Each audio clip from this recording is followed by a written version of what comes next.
Hello everyone, welcome to this MATLAB tutorial for the course Process Control Analysis, Design and Assessment. In this tutorial, we will be looking at the time domain analysis of a first order process. So, a quick recap of what we did in tutorial 1. We looked at the modeling of a physical system and we took the example of a liquid level system. We modeled the nonlinear differential equation using the conservation laws. Then we found the response of the nonlinear process model to a step input and we linearized the model and we found the state space representation of the model and we evaluated the response of this linearized system to various kinds of inputs, and we found that when we do the linearization around the steady state operating condition, the response of the model of the linear as well as the nonlinear model are quite similar. In this tutorial, we will focus on the dynamic behavior of the first order system. And what do we mean when we say a first order system? In first order processes, the differential equation which describes the behavior of the process is first order in nature, and the order of a differential equation is determined by the degree of the highest order derivative in the differential equation expression. So, the general form of a first order differential equation is as follows. It is A into d y hat by dt plus b into y hat of t plus u hat of t. I have written this first order differential equation in terms of the deviation variables. So, that is the reason I have used y hat. We saw that in the previous tutorial when we linearize the nonlinear differential equation, and we usually use deviation variable form to write the state space model, which is quite useful because then only we will be able to study how the changes in input affects the outputs. So, we write in terms of variables called deviation variables, and here this first order differential equation is written in terms of deviation variable. So, if we rearrange this first order differential equation into a format like this, that is divide the entire term by the coefficient of y hat of t, we will arrive at this format. And if we substitute the coefficient of the derivative, that is a by b, as tau, and the coefficient of the forcing function here, which is represented as u of t, if the coefficient of the forcing function is denoted by capital K, then we will arrive at a form like this. This is the general representation of a first order process, that is tau d y hat by dt plus y hat of t is equal to k u hat of t, where tau is called the time constant of the process and k is called the process gain. So, time constant of a process basically determines the speed of response of the process, and the process gain relates the input of the system and the output of the system at steady state conditions. We will talk about time constant and the process gain in a bit, but let us look at finding the solution of this particular differential equation. So, if there is no forcing function, if there are no input and the system is at a particular operating condition at a particular initial state, let us see how the response will be. So, if there is no forcing function, then the LHS then the RHS in this equation is 0. So, this is a homogeneous differential equation, and the equation is tau dy hat by dt plus y hat of t is equal to 0. And if we do the integration of this particular equation, we will find the solution as this: y hat of t is equal to y hat of 0 into e raised to minus t by tau, which depends on the initial condition and the time constant tau. So, it determines the solution of this differential equation depends on the initial condition shown here and the time constant tau. So, this, if the system was at a particular equilibrium state or in a particular initial condition, and if it was slightly perturbed from this initial condition, how would the system response will be? So, that is what is described by this equation. Now, suppose there is a forcing function involved, and we know that there are different types of forcing function. It can be the step, the ramp, the impulse, or sinusoidal, and so on. So, in this particular case, we will consider the forcing function as a step input, and for a step input of magnitude m, the solution will be consisting of both the response due to the initial condition, that is a homogeneous solution, as well as the response due to the forcing function. So, when we try to solve, that is, the equation will be of this form for if there is a forcing function, and when we try to find the solution to this particular equation, you can do the integration and find the solution. So, when you do that, the solution that you will get is the solution that you will get is this one, that is y hat of t equal to k times 1 minus e raised to minus t by tau m. This was arrived by considering that the initial condition is 0, since we have defined the variables to be in the deviation variable form. So, the initial condition is 0. So, this is the equation, and if we expand it, we will see that it is k times m minus k times m into e raised to minus t by tau. So, this is the response due to the forcing function, which in this case is a step input of magnitude m, and this is the response due to the initial condition or the transient behavior. So, this term here determines the steady state behavior of the response, and this term here defines the transient behavior of the process to a step input.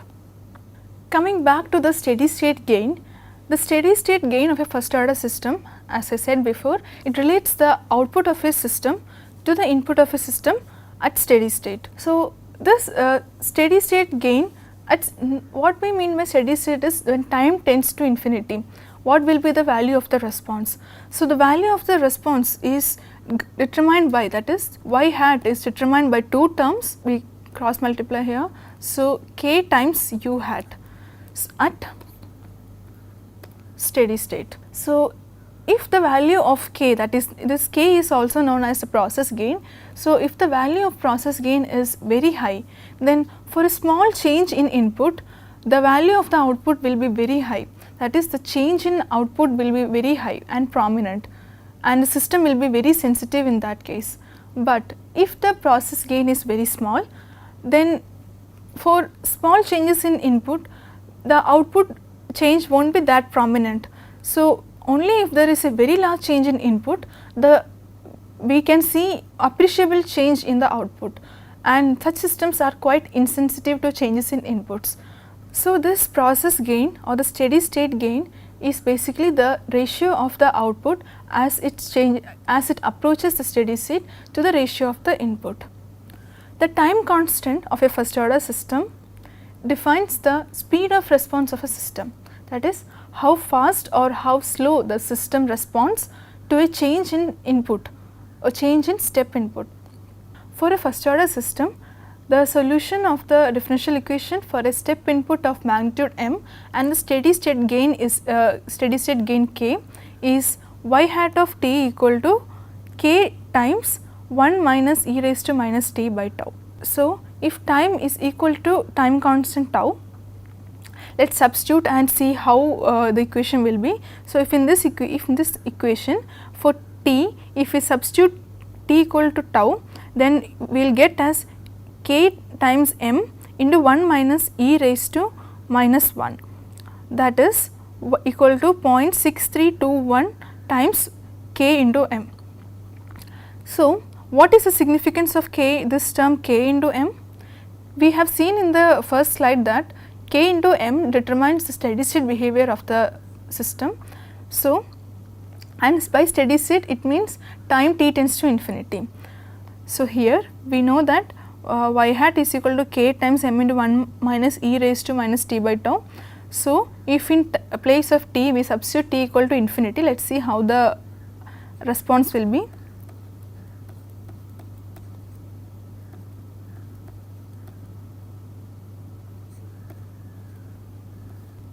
E raised to minus infinity is 0. So, y hat at steady state is equal to k times m, where k is the process gain, m is the magnitude of the step input. So, when time t is equal to time constant tau, the response is 0.6321 times the final steady state value. So, this is the final steady state value. So, when time t equal to time constant, the response is 0.6321 times the final value. So, we can formulate a definition of time constant in this way.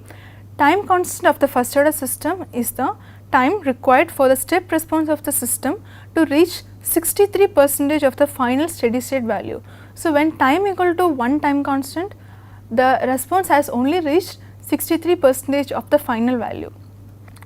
And if time t is let us say 2 time constant or 3 time constant and so on, the response eventually reaches the final steady state value.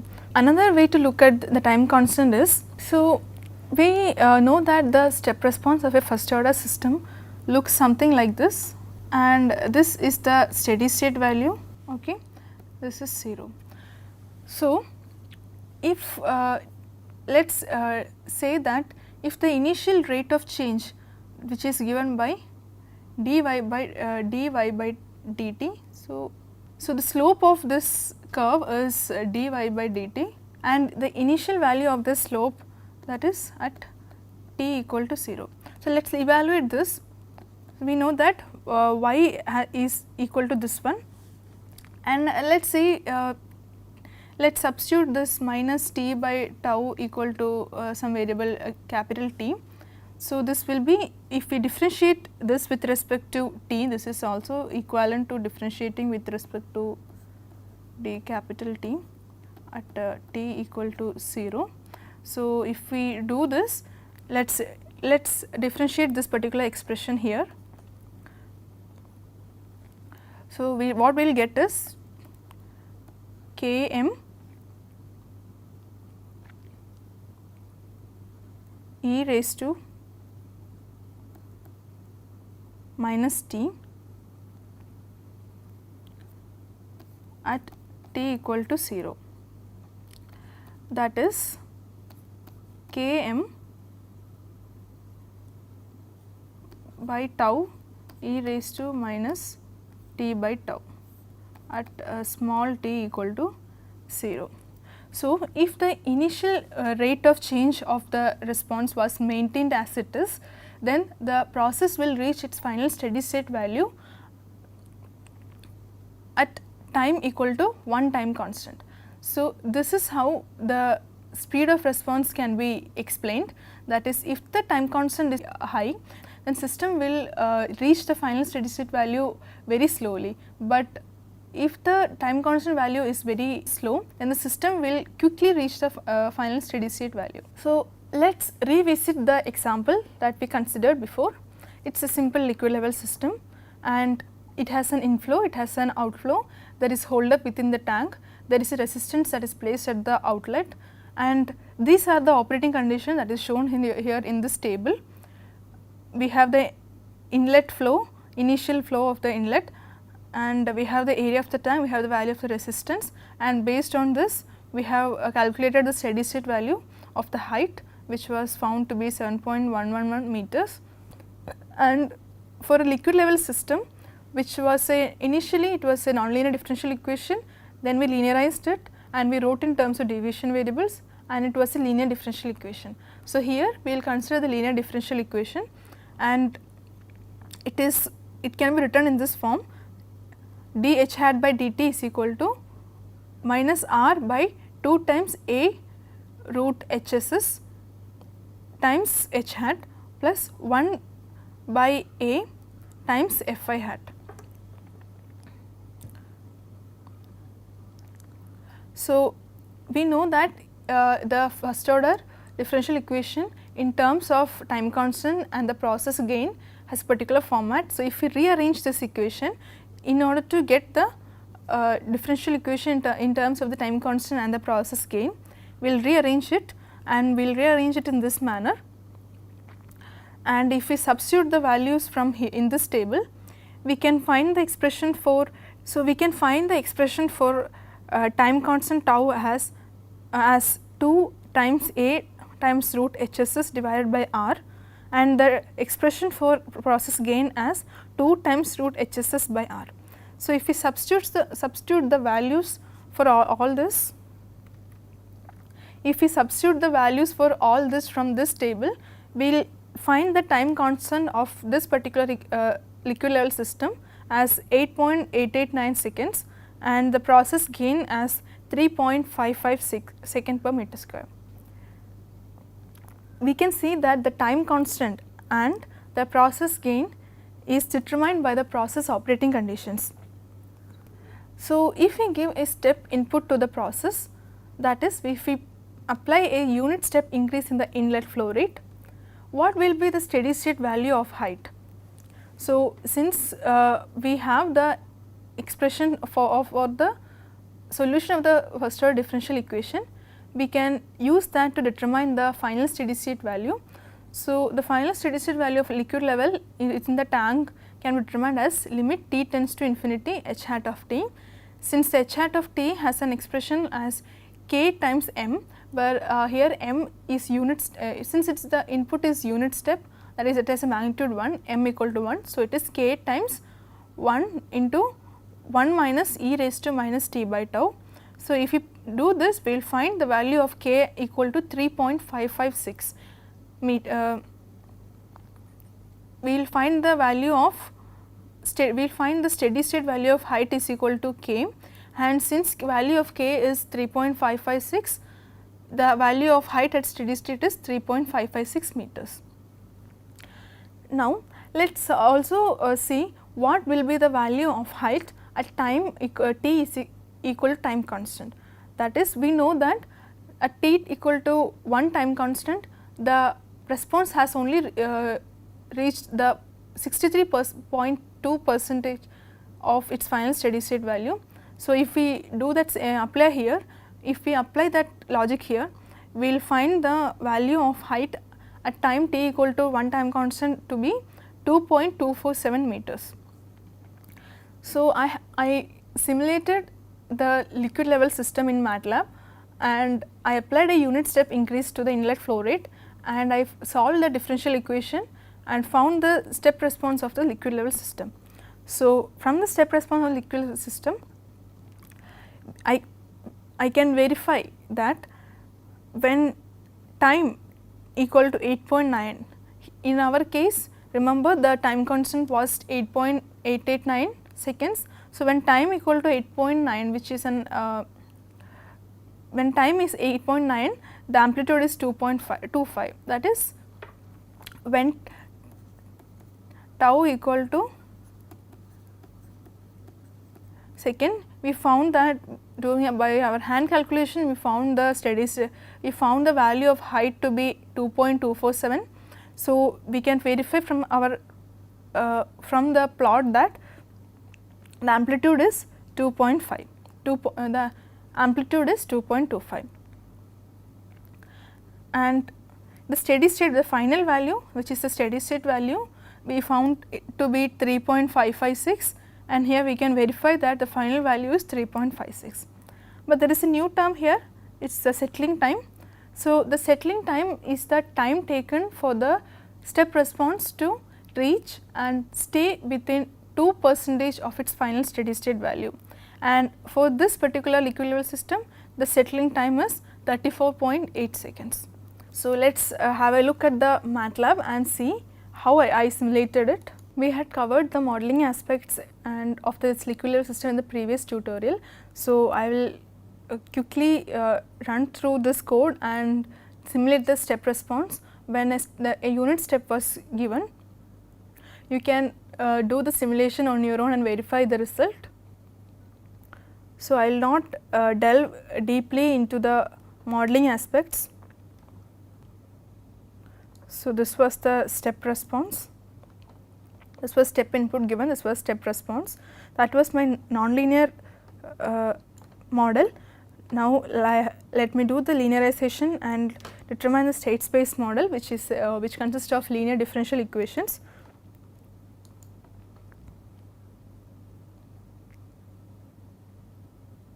I have calculated the state space model here, and it is stored in this variable called sys, which consists of state space model.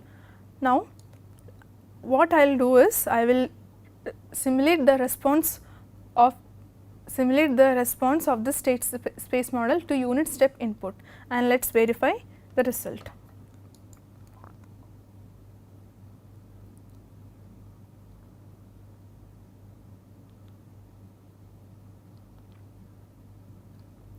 So, as you can see from this figure, this is the step response, and the time t equal to 0 denotes the time at which we gave the step input. In previously we had given the step input at the 41st time instant, but we have considered that time instant to be t equal to 0. So, at the 0th instant I gave a step input, and this is step response. Unit step input was the input given, and we can see that the steady state value is 3.556. Till now we saw how to solve a nonlinear differential equation in order to get the time response of a process, and we saw how to linearize and again solve a linear differential equation to get the response of the system. So, in all these cases we had to solve a differential equation, but what if we had a simple tool which could make our job of solving differential equations easier. So, one such tool which is very popular in the control engineering field is the Laplace transform tool. This Laplace transform tool is used to convert differential equations into simple algebraic equations which are quite easy to study and analyze and manipulate. The one-sided Laplace transform of a function, a time domain function f of t, which is represented as f of s, is given by L. L is the Laplace transform operator. L of f of t equal to f of s equal to integral 0 to infinity f of t e raised to minus st dt, where s is sigma plus j omega, a complex variable. So, what Laplace transform does is it converts the time domain function into another domain called the S domain or the Laplace domain. So, in the time domain we have the differential equations, and the Laplace transform converts these differential equations to algebraic equations, and these algebraic equations are quite easier to study, and these algebraic equations are very easy to manipulate and analyze. And if you want to convert it back to the time domain itself, we can do the inverse Laplace transform. There are many techniques to do this. One of them is the partial fraction expansion. So, we can do that and get our function back to in the time domain itself. So, how Laplace transform tool makes our life easier is that the Laplace transform of so many time domain functions have been already derived and compiled into a tabular form. So, if we want to get the Laplace transform of particular time domain function, we just have to go and look into the table and write down the corresponding Laplace transform function. So, even if we cannot find any direct Laplace transform of the particular time domain function, that time domain function can be written as a combination of various other functions whose Laplace transforms have been already derived. So, in one way or the other we will be able to find the Laplace transform of a time domain function from the lookup table itself, and that is how we can quickly find the Laplace transform. So, and how can we use this Laplace transform to determine the response of a system? The procedure is very simple. First we can we know that the system is described by a differential equation, a linear differential equation. Laplace transform can be only applied to linear differential equations. So, we have a linear differential equation, and we can take the Laplace transform on both sides of the linear differential equation, and we can substitute the value of initial conditions in that equation, and we can just rearrange that, we can rearrange it and get it in terms of the Laplace transform of the dependent variable, and from the lookup table we can determine the inverse of this particular function. And not just the lookup table, from the and by using partial fraction expansion and the lookup table of Laplace transforms, we can determine the time domain function of the particular Laplace domain function. So, let us see how we can apply that for our liquid level system. The liquid level system, the differential equation in terms of the deviation variable is this one. So, for the sake of explanation, I have defined h hat is equal to y and f I hat equal to u. So, the expression is dy by dt plus r by 2a into square root of hss into y hat of t equal to 1 by a u of t.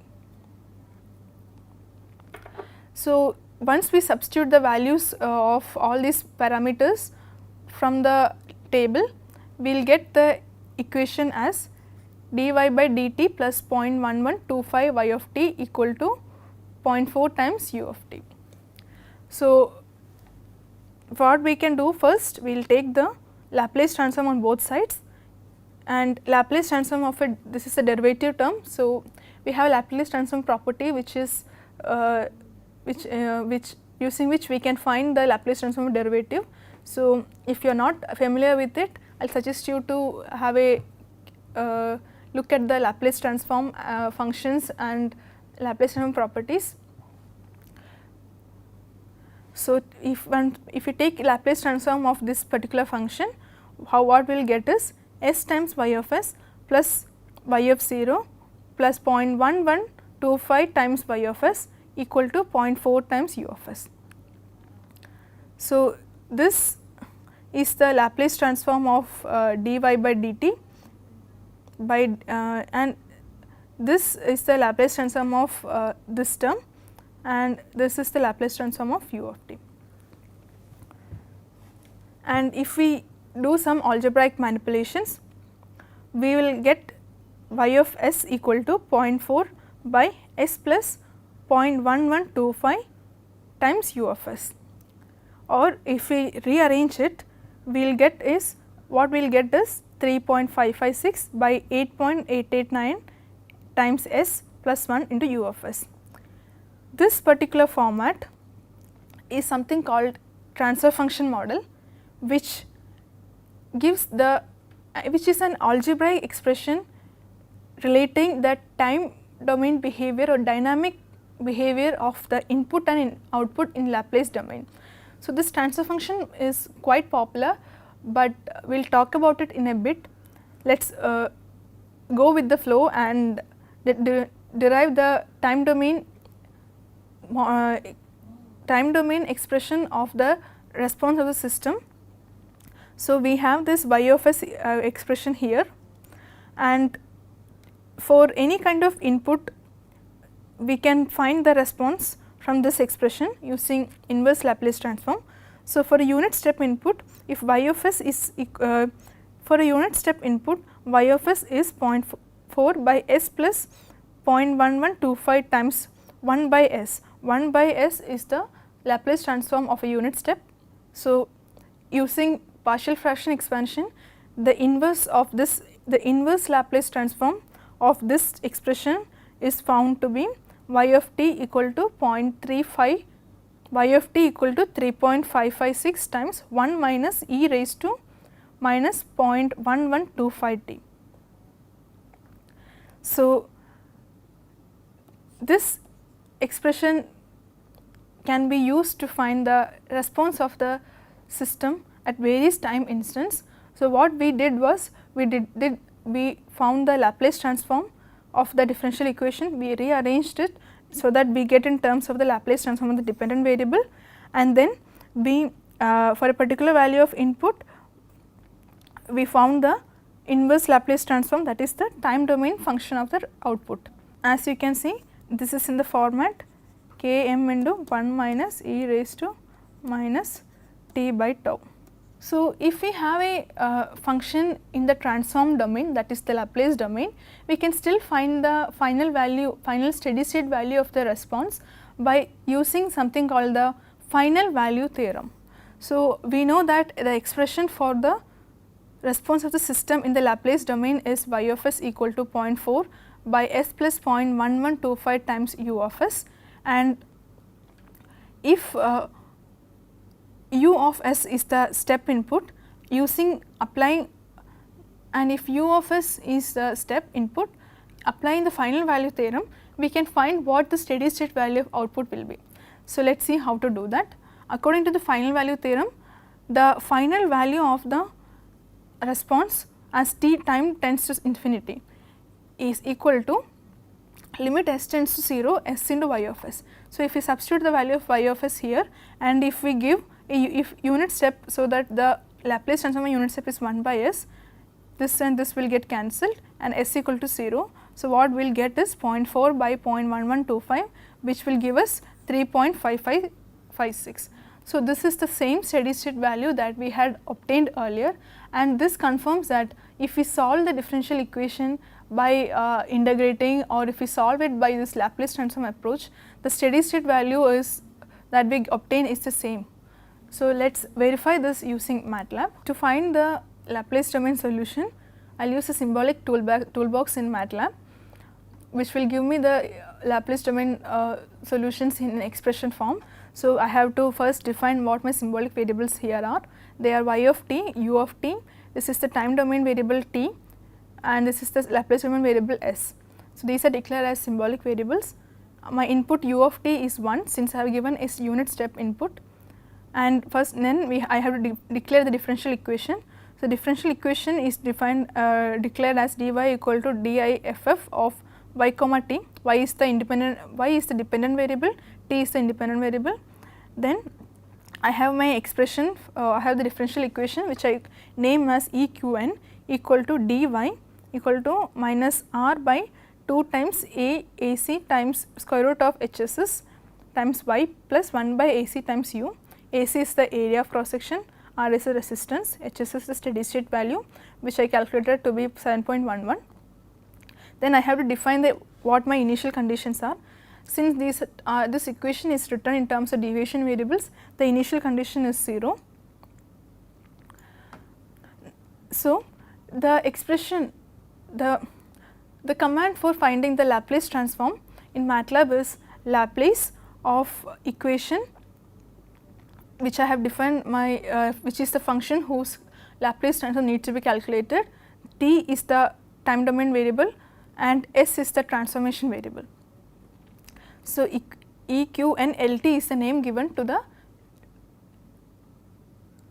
Laplace transform of the equation. So, let me run till this part and show you what the. So, I will run this particular, I will run till this line and show you the result. So, I have run this section and this is my equation, this is the equation that I defined. So, this is the equation, that is the Laplace transform of this particular term here. So, this is the derivative term. So, it is s into Laplace of y of t minus y of 0 equal to 2 by 5 into unit step is here. So, the Laplace transform is 1 by s. So, it is 2 by 5 s, and not to get scared by this big term, but this is simply, okay, let me calculate the value.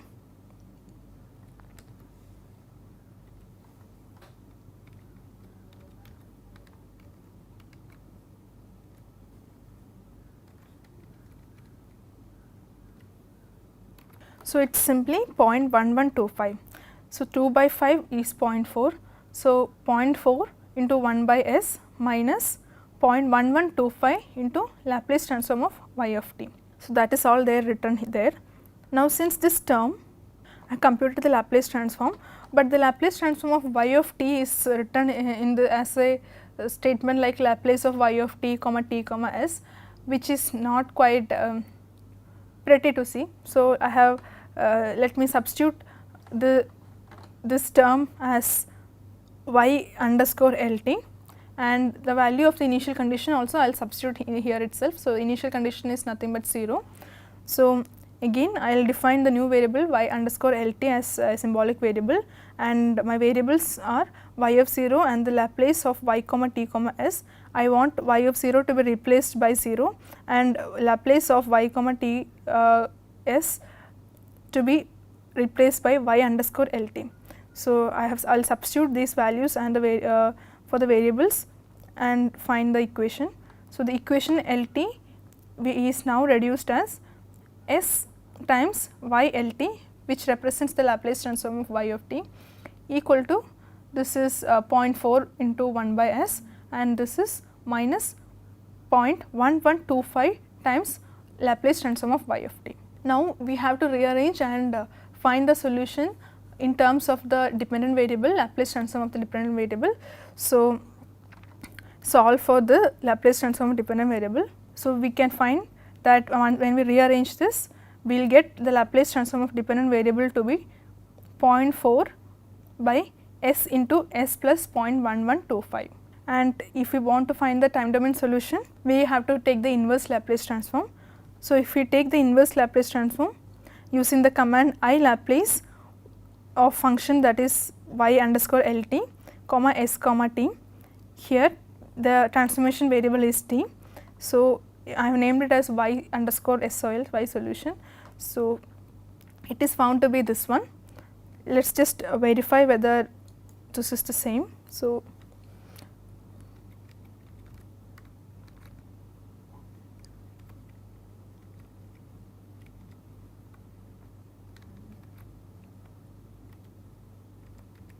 the first term is 3.5556 minus again 3.5556 times e raised to minus 0.1125 times t. So, this is a solution that we obtained, time domain solution that we obtained using the Laplace transform approach. Now, let us plot this solution for different time instants and see if it matches the response that we obtained by solving the differential equation previously. So, this exactly matches what we had obtained before, as a steady state value is 3.55. So, solution that we obtained using Laplace transform approach as well as the solution that we obtained by solving the differential equation are both same, but using Laplace transform approach it makes our job very easier, and we can use this to look at the system response and derive the system response quite easily. Now, let us go back to the term that we looked at before, that is a transfer function model. Suppose there is a change in the initial condition or any change in the forcing function, then we have to do the entire Laplace transform procedure, that is taking the Laplace transform, rearranging, and then taking the inverse Laplace transform. All this we have to repeat. But if we have an expression like this, that is pi of s equal to 0.4 by s plus 0.1125 times u of s, then irrespective of what the forcing function is, we can always find the response to the system. And not only that one, this is independent of the initial condition in a way that we had derived this using deviation variable. So, the dependency on initial condition is already not there, and if we have expression like this, we do not need to sit and derive all the Laplace transform, take the inverse Laplace transform and so on. So, whatever be the input, we can simply plug it in to this transfer function model and find the response. This makes our job very easy. So, this particular form for a first order system can be generalized as y of s equal to k by tau s plus 1 into u of s, but k is the process gain, tau is the time constant. For this system, the value of k is 3.5556 and the time constant is 8.88. So, this is a general form of representing a transfer function. This is a general form of representing a first order system as a transfer function model. This term is a transfer function. So, y of s by u of s is written as 0.4 by s plus 0.1125, or in time constant form it can be written as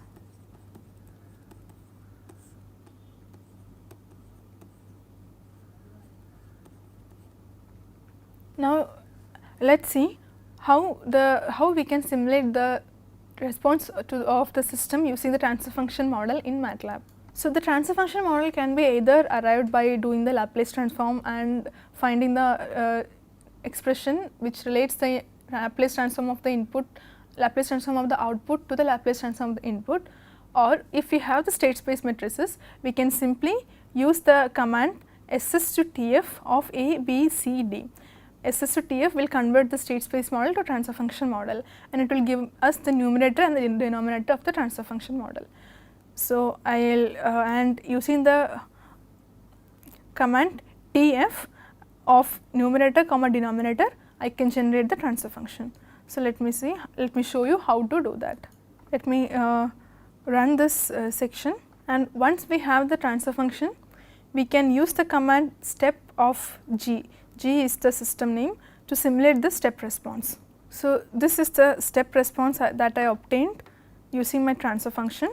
I can move around and see the value of the height for different time.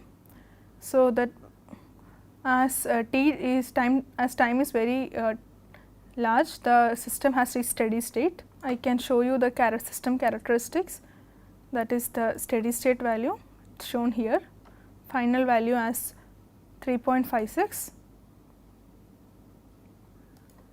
This is my settling time 34.8, which is the same that I obtained previously.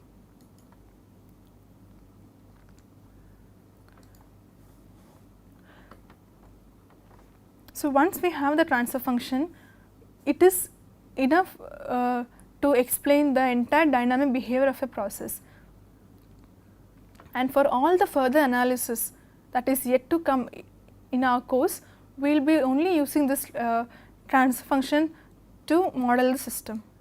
Now, let me slightly change the value of the time constant and see how the system response would be. So, this is my continuous time transfer function. First, for my original system 0.4 by s plus 0.1125, this s plus 0.1125 is the denominator, and the root of the denominator is called the poles. So, in this case the pole is minus 0.1125, and I have simulated 3 other systems G1, G2 and G3 using different values of the time constant, and let us look at the response of the system. As you can see, in my system 1, the value of the system 1 is the blue line, system 1 is there, but system 3 responds very faster and quickly reaches the final value, and system 4 is the slowest. So, the time constant of the system 1 was 0.889 seconds, it's shown in blue, and the time constant of system 2 is 15 seconds. System 2 is represented by this orange line here, and it is slower than system 1. System 3 has a time constant 2, and system 3 responded very fast and very quickly reached the final steady state value. System 4 is has a time constant 20, and it is the slowest among this. So, in this tutorial we looked at how we can find the time domain response of the first order system, and how the steady state and the time constant characterizes this first order system, and how we can use Laplace transform to solve the differential equation and arrive at the transfer function model. We also looked at the effect of time constant on the step response of a system. I hope this tutorial was informative to you. Thank you and have a nice day.